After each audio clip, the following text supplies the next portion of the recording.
today we will discuss actually the clinical aspect of CNS tumor. You already know as far as the lectures of CNS tumors are concerned, but today we will stress on the clinical aspect. We will focus on the different MRI images of the different tumors of the brain and spinal cord, and as well as we will see how the patients of CNS tumor present, how the patient of brain tumor or spinal cord tumor patient present. So as far as the lectures are concerned, you already know what are the different types of tumor, what are their clinical features.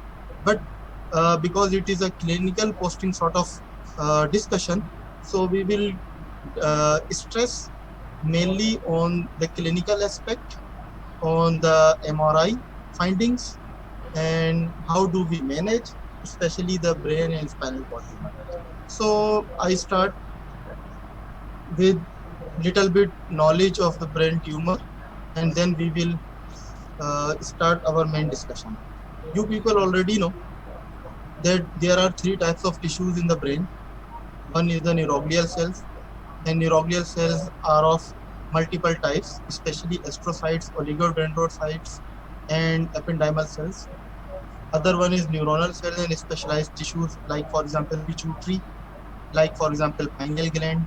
So these are the important cells which usually we see in the brain, and on the basis of these cells we have classified the brain tumor on the basis of these cells, on the basis of neuroglial cells, on the basis of neuronal cells, on the basis of specialized tissue from where the brain tumor arise. We have classified the brain tumors on the basis of these cells. So some tumors arise from neuroglial cells, like for example astrocytoma, oligodendroglioma, ependymoma arise from neuroglial cells. Few tumor arise from neuron, like for example medulloblastoma. And there are certain tumors which arise from the specialized tissues which are present in the brain, like for example tumor arise from pineal gland, tumor arise from pituitary gland. So they are uh, tumors which are arised from specialized tissues. So on the basis of the tissues present in the brain, we have classified the tumors of brain and spinal cord. So another important term is axial or extraaxial brain tumor. Axial tumor, extraaxial tumor. This is the very common, uh, very common sort of terms which we use in neurosurgery board. This is axial tumor. This is extraaxial tumor. So uh, what is axial and what is extraaxial tumor? It's very easy. Those tumors which arise from brain tissue itself are called as axial tumor. Brain tissues is itself, like for example glioma, arise from glial tissues, like for example medulloblastoma, like for example pineal region tumors. So these are the tumors which arise from brain tissue itself. And what are extraaxial brain tumor? Extraaxial, as the name suggests, extraaxial brain tumors are those tumors which are not arise from brain tissue itself. They may arise from any tissue outside the brain, like for example meninges, like for example meningioma, which does not arise from brain itself, but it arises from arachnoid capsule, from arachnoid layer, meningioma. It can intrude, it can encroach in the brain tissue, but it does not arise from brain tissue itself. So those tumors which arise from brain tissue, they are called as axial tumor, and those tissues which arise from outside the brain tissues are called as extraaxial brain tumor. So with this some superficial knowledge, we will also discuss how to read the MRI of the patient with brain tumor. Let's start with this MRI. In this MRI, you can see there is an abnormal intensity signal. Let me tell you one important thing. In CT scan, we use the term abnormal density. In MRI, we use the term intensity. So here in this MRI, you can see an abnormal intensity signals in the right frontal as well in the left frontal region, which is contrast enhancing. So arises from brain tissue itself. So most probably it is an axial brain tumor. It is an axial brain tumor. If you compare this MRI with this MRI, see in this MRI, you can see a tumor, you can see a mass which is intruding, which is encroaching in the brain matter, but it does not arise from brain tissue itself. It is arising from the arachnoid layer outside the brain. So it is an extraaxial brain tumor. Extraaxial brain tumor. Actually, it is a meningioma. So it is an example of meningioma is an example of extraaxial brain tumor. So again, we start from here. In this MRI, you can see the brain, you can see the vessels. Vessels you can very much visualize because it is a contrast MRI. It is a contrast MRI in which we can see a contrast enhancing tumor. Contrast enhancing tumor means those tumor which can take enhancement, which after the contrast injection they become bright. It is called as contrast enhancing. And if after giving a contrast injection, if the tumor remain as such, doesn't change its intensity, it is called as non-enhancing. So it is a contrast enhancing tumor. And if you see this MRI, it is a T1 weighted image. It is T1 with contrast. It is without contrast. It is with contrast. So see the MRI without contrast, this tumor is hypo-intense, somewhat grayish, somewhat low intensity as compared to the brain, low intensity as compared to the brain. So it is hypo-intense. But after giving a contrast injection, it becomes bright. So it is contrast enhancing tumor. Contrast enhancing tumor.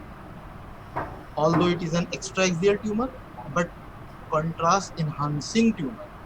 Meningioma is an example of completely enhancing brain tumor. So enhancement could be complete, incomplete, or peripheral. In this tumor, you can see the whole tumor becomes bright. So it is completely enhancing tumor. And if you see this tumor, in which you can see only the peripheral region is enhanced, only the peripheral region becomes brighter. So it is called as a peripheral enhancement. Peripheral enhancement tumor. Here in this MRI, again you can see after contrast injection, it becomes brighter, but only in the peripheral region. So again, it is a peripheral enhancing tumor, which is a differential diagnosis of many tumors, but keeping in view the different findings. So this it is an axial tumor encroaching the right frontal as well as in the left frontal region. So most probably it is a glioblastoma. Glioblastoma. Actually, why I am saying it is a glioblastoma, because glioblastoma it has a peculiar finding that it can encroach from one cerebral hemisphere to the other cerebral hemisphere through corpus callosum. So it is a peculiar finding of brain glioblastoma, GBM, that it can encroach from one cerebral hemisphere to the other cerebral hemisphere. So again, come to the point. Axial tumors are those tumors in which the tumor arises from brain matter itself. Like for example, the MRI is in front of you. The tumor arises from brain tissue itself. Most probably it is a glioblastoma. And if we talk about the findings of MRI, so it is a contrast MRI in which the mass, the tumor is peripheral enhancing. So take another example. Again, this is a contrast enhancing MRI. Why it is contrast enhancing MRI? You can see the vessels. Vessels here, you can see the vessels of middle cerebral branches of middle cerebral artery. Here you can see anterior cerebral artery. Here you can see the branches of left middle cerebral artery. So, and if you compare this MRI with that of this MRI, in this MRI you cannot see any vessel. So it is a non-enhancing tube. It is a simple T1 weighted MRI without contrast. Without contrast. But in contrast image, you can see the vessels. Here you can see the vessels. Here you can see the contrast agent in superior sagittal sinus. So in to identify whether it is a contrast image or simple image, try to see the vessels. Okay. In this MRI, again, you can see the vessels are there. And what is the finding? There is an abnormal intensity signal in right frontal region. Abnormal intensity signal in the right frontal region. Along with that, you can see also the edema around the tumor. Edema around the tumor. Edema around the tumor. And because of this tumor, you can see the right frontal horn is compressed as compared to the left frontal horn.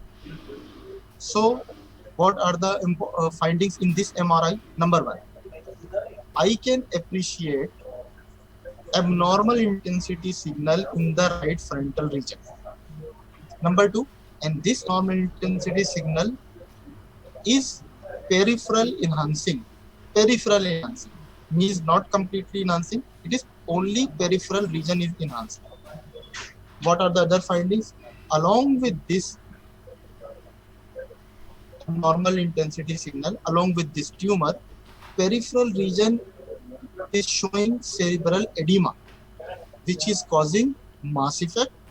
And how did you say mass effect? Because the frontal horn is compressed. So it is an evidence of mass effect. Mass effect. So how can you say the mass effect is there? There are multiple ways you can identify mass effect is there. Number one, compression over the ventricles. Number two, midline shift. Number three, hydrocephalus. So these are the findings due to which you can say the mass effect is there or not. Okay. In this MRI, abnormal intensity signal in the right frontal region, peripheral enhancement is there, peripheral edema is there. Keeping in view in all these findings, we can say that this is an MRI showing a tumor in the right frontal region. Tumor in the right frontal region. What sort of tumor? Axial tumor. What sort of tumor? Axial tumor. Okay, now come to this MRI. On your left side, it is MRI T1 weighted image. MRI T1 weighted image. How can you say it is T1 weighted? Because the CSF is black. CSF is black. The intensity of CSF is black in T1 weighted and intensity of CSF is white in T2 weighted image. Okay, it is a T1 weighted image MRI without contrast. Without contrast. But even then, it is without contrast. You can see abnormal intensity signal in left frontal and parietal region. Here, in left frontal and parietal region, abnormal intensity signal. Okay, abnormal intensity signal could be hyper intense, could be hypo intense, could be iso intense. If the lesion is darker, we term as hypo intense. If the lesion is somewhat giving the intensity of brain, it is called as iso intense. And if it is brighter as compared to the brain, it is called as hyper intense. Okay, on your left you can see MRI in which you can appreciate abnormal intensity signal in the left frontal and parietal region here. And after giving contrast injection, you can see the completely enhancing tumor. Completely enhancing tumor in the left frontal and parietal region. Completely enhancing tumor. And if you see very in the beginning and at the end of the tumor, you can see attachment of the tumor with the dura. This is called a dural tail. Dural tail, and it is a pathognomic sign of meningioma. Dural tail. On the coronal section, here you can also appreciate a beak. A beak is there on both ends, here and here also. Let me try to zoom. Just a minute.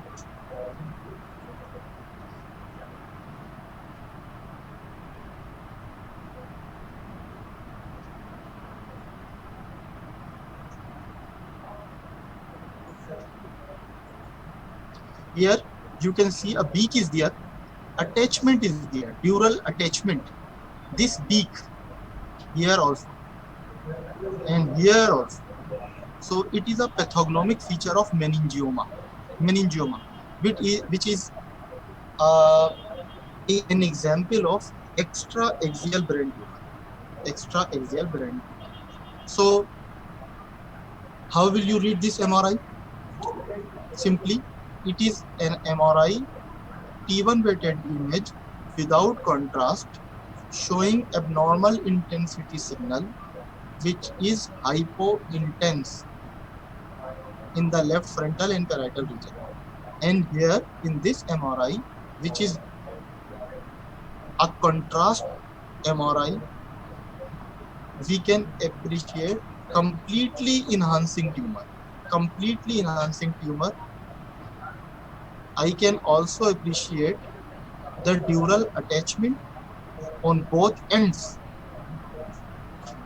I can also appreciate the dural attachment on the coronal image also. So keeping in view the findings, I can say it is an extra-axial brain tumor, most probably a meningioma. Most probably a meningioma. So although you are learner and you cannot read the whole MRI, but important findings you should appreciate. Important findings: abnormal intensity signal, region of abnormal intensity signal, whether it is contrast enhancing or non-enhancing, whether the tumor is axial or extra-axial. So these are the important findings, and you should appreciate these important findings.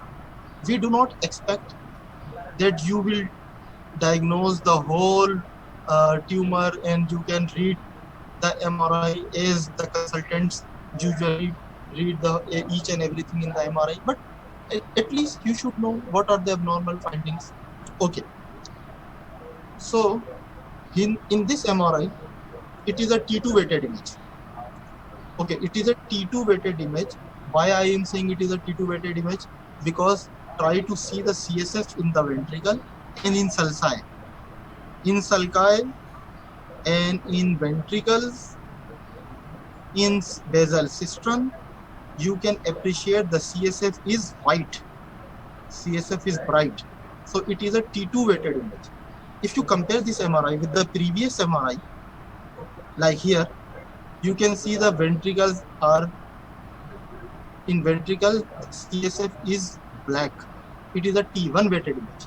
And in this MRI, you can appreciate the CSF is brighter as compared to the brain tissue. It is a T2 weighted image. And what are the abnormal findings in this MRI? Very easy. How will you start? It is an MRI T2 weighted image showing abnormal intensity signal in left frontal and parietal region. Most probably it is an axial brain tumor. And we can say what are the different types of axial tumor. You can say, sir, it could be a glioma, like for example astrocytoma, oligodendroglioma, ependymoma. At least you should know that it is an axial brain tumor, not extra-axial brain tumor, because it is arising from the brain tissue itself. Okay. Now try to see the difference between this image this scan and this scan. In this scan, you can see a white ring. White ring. Yesterday, I was talking about this ring of bone. Actually, it is not an MRI, it is a CT scan. And how will you differentiate between CT scan and MRI? In MRI, you cannot appreciate any signal of bone.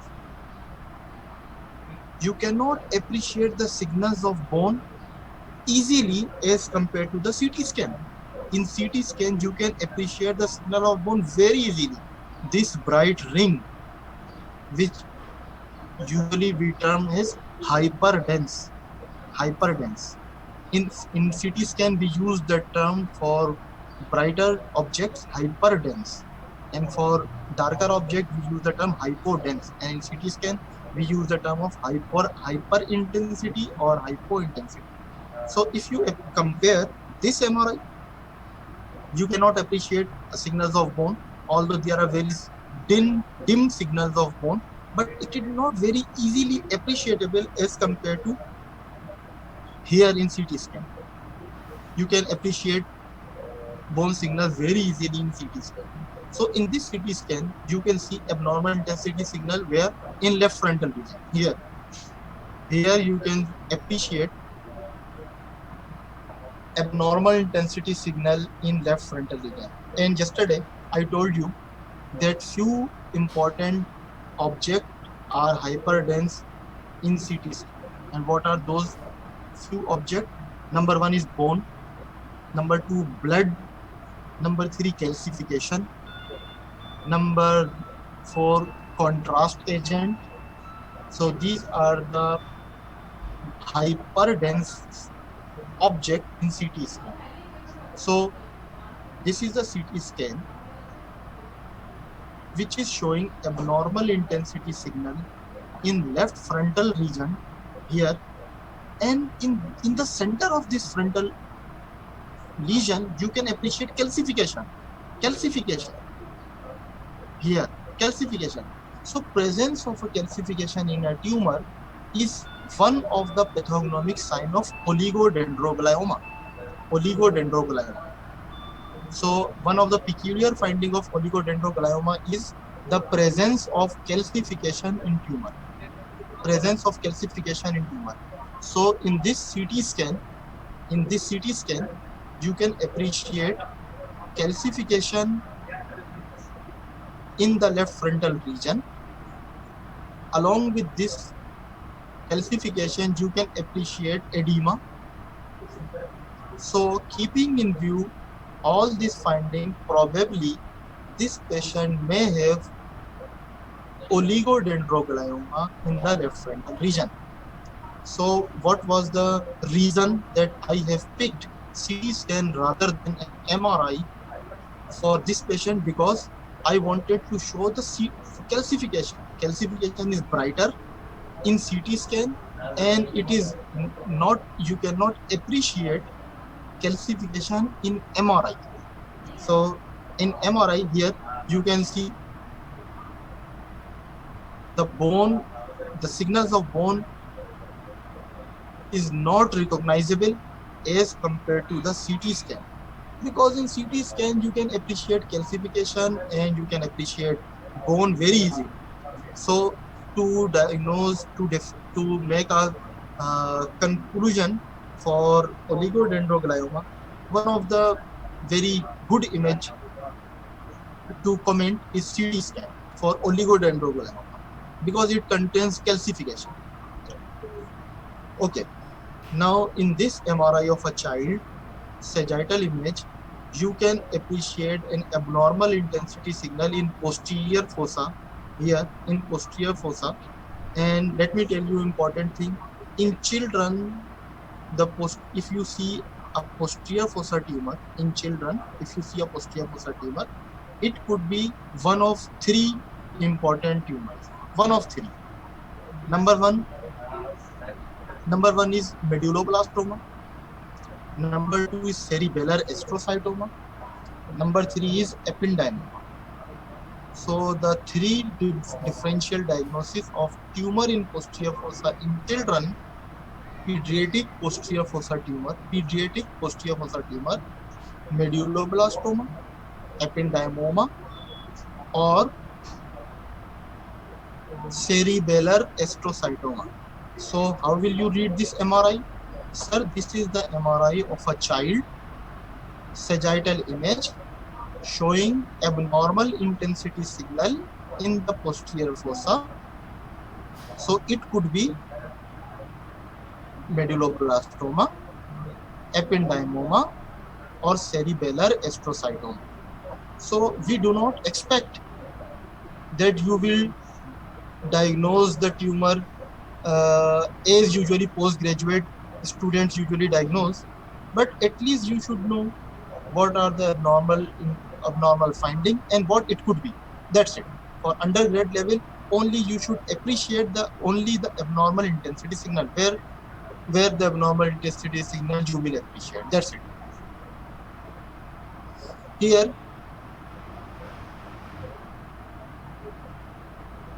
okay.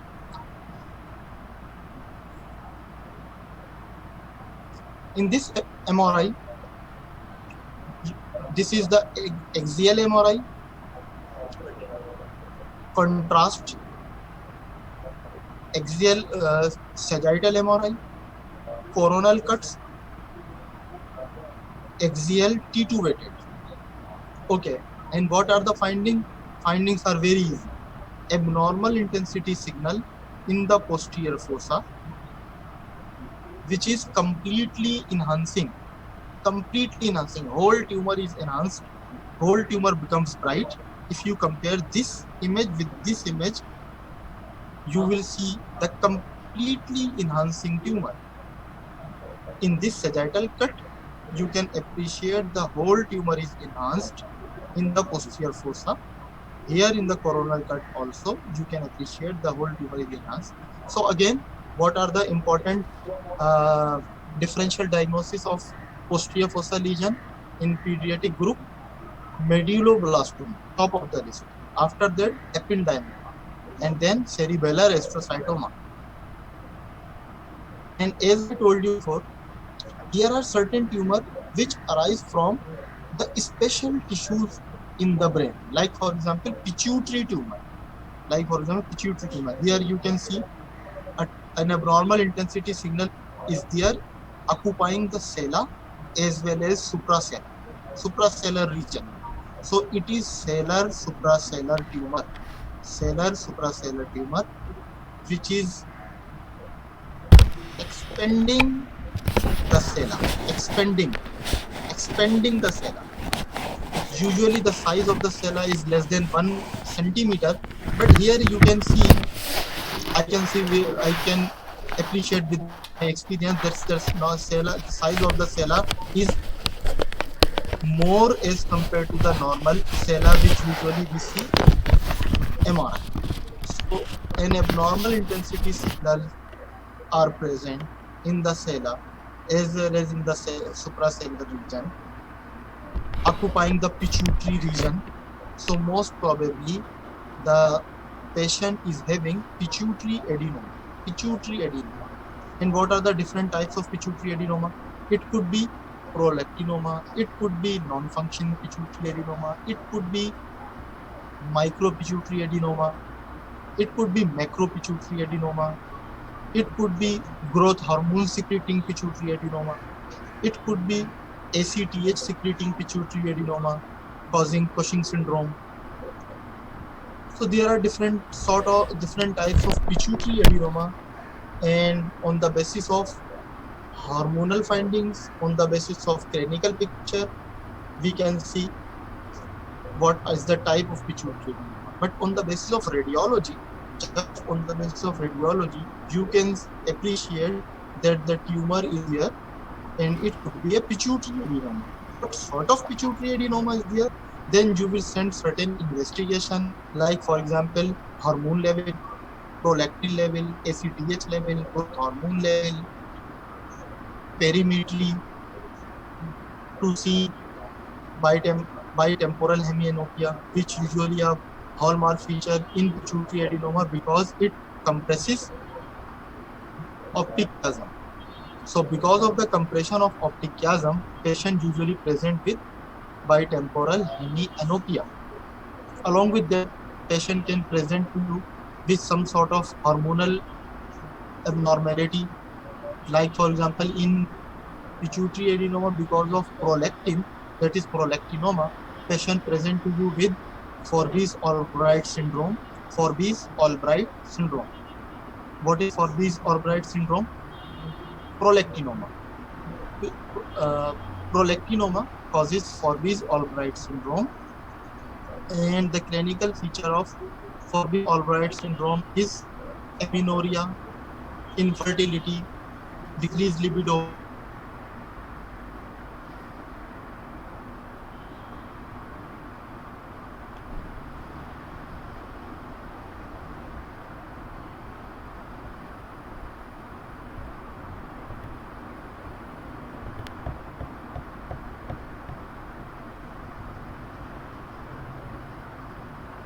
T1 weighted image, and it is post contrast T1 weighted image. Here it is written also T1 weighted image, post contrast T1 weighted image. So in T1 weighted image without contrast, you can appreciate the mass lesion is there in the lateral ventricle, and in post contrast image you can appreciate the tumor is very much enhancing, bright. So keeping in view the location of the mass, it is choroid plexus papilloma. Keeping in view the findings, the location, it could be, not, you cannot say it is, it could be a choroid plexus papilloma, and you will send the biopsy, and after biopsy then you will get the confirmed diagnosis of histopathological diagnosis, which usually we say histopathological diagnosis is confirmed diagnosis, and the diagnosis which usually we see on MRI or CT scan, we say it is a radiological diagnosis. So radiological diagnosis, sometimes it is different from histological diagnosis. It could be in histopathology can give a different report as compared to the diagnosis which usually you make on the basis of radiology. So it is not a big deal that that you will say it is a glioma, and after biopsy it could be a different lesion. So it normally we usually we see, but as whenever we see a mass lesion in MRI, we have to make a radiological diagnosis. Although it could be different from histopathological diagnosis, but at least you are supposed to make the radiological diagnosis. So on the basis of the findings here in MRI, it could be a choroid plexus papilloma. It could not. You cannot say it is a medulloblastoma because you know the location of medulloblastoma. You cannot say it is a glioblastoma multiforme because you know it is peripheral enhancement. So keeping in view the pattern of enhancement, location, and the clinical findings, then we say what it could be. You already know GBM is one of the most prevalent tumor. Presentation, you people already know what is the presentation, how the patient present with the how the patient of brain tumor present to you. Usually patient present with the sign and symptom of raised ICP, like for example headache, vomiting, like this. Patient can present to you with mass effect. If the tumor is present over the left motor cortex, patient can present to you with right-sided weakness. If the patient optic chiasm is compressed, like for example in pituitary tumor, patient can present to you with bitemporal hemianopia. If a patient fourth ventricle is compressed, so patient can present to you with hydrocephalus. If the patient Broca's area is compressed because of the mass effect, the patient can present to you with motor aphasia. So on the basis of the location of tumor can compress the specific region of the brain, and patient can present to you with special symptoms of the region compressed by the tumor. If the motor cortex is affected, patient can present with seizures. As I told you before, patient can present to you with endocrinopathies. And what are the three important endocrinopathies? Number one is prolactinoma. Prolactinoma in patient in which patient present with Forbes Albright syndrome.